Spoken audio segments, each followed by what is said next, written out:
नूरस्तान की अबदी रोशनी पंजाब के एक छोटे से गांव चांदीवाला में जिंदगी सादगी और सुकून के साथ गुजरती थी।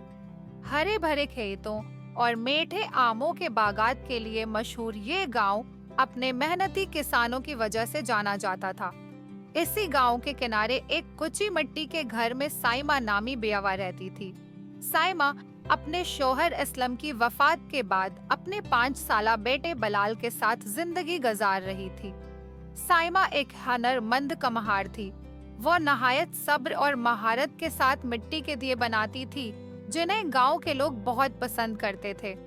लेकिन जिंदगी की सख्तियों ने साइमा को कभी हिम्मत हारने नहीं दी।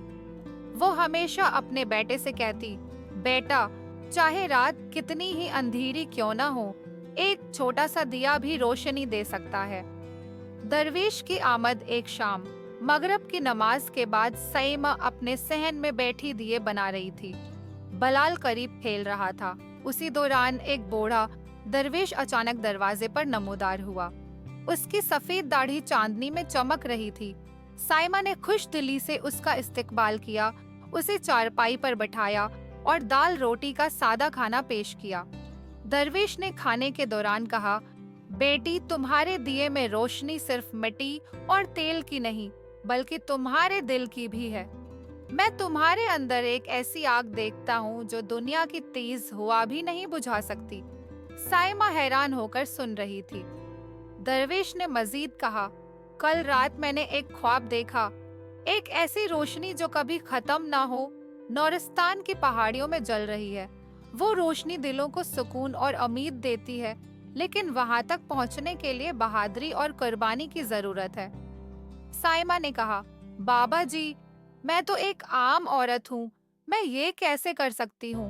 दरवेश मुस्कुराया और बोला, रोशनी उसे मुंतखब करती है जिसे उसकी सबसे ज्यादा जरूरत हो।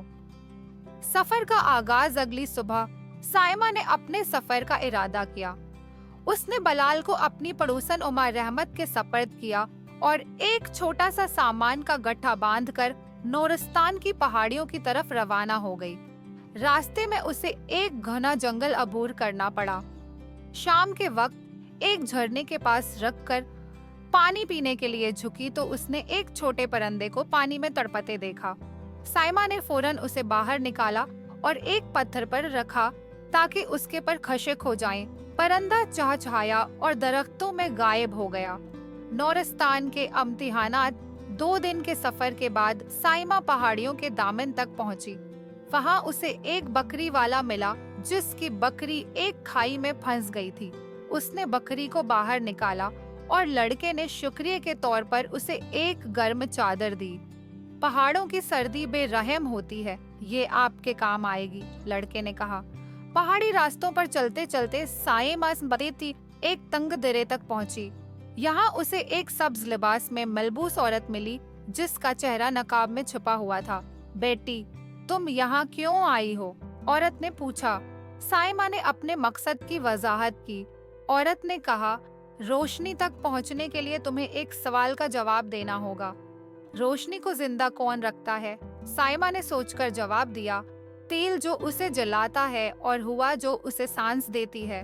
औरत मुस्कुराई और रास्ता दे दिया। याद रखना, रोशनी सबसे ज्यादा तब चमकती है जब उसे बांटा जाता है। नूरस्तान की रोशनी आखिरकार साइमा नूरस्तान पहुंच गई। ये एक खूबसूरत वादी थी जिसे बुलंद पहाड़ों ने घेरा हुआ था। वादी के दरमियान एक पत्थर की चौकी पर वो रोशनी जल रही थी जो छोटी होने के बावजूद सब कुछ मनूर कर रही थी। साइमा ने अपने दिए को आगे बढ़ाया।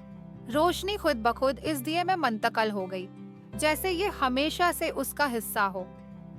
इस लम्हे में साइमा ने दरवेश के अल्फाज को समझा।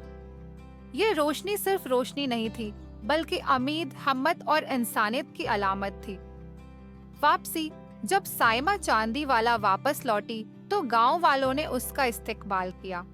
उसने दिए को गांव की मस्जिद में रख दिया, जहां उसकी रोशनी हर दिल को सुकून और यकीन देती रही। दूर दूर से लोग इस रोशनी को देखने आते और ये उनके दिलों में नेकी और मोहब्बत का जज्बा जगाती। वक्त के साथ साथ साइमा के दिए गांव की पहचान बन गए। وہ صرف مٹی کے چراغ نہیں رہے بلکہ امید کی علامت بن گئے۔ یہ کہانی نہ صرف نورستان کی روشنی کے بارے میں ہے بلکہ اس بات کا سبق دیتی ہے کہ ہمت، صبر اور نیکی ہر مشکل کو آسان کر سکتی ہے۔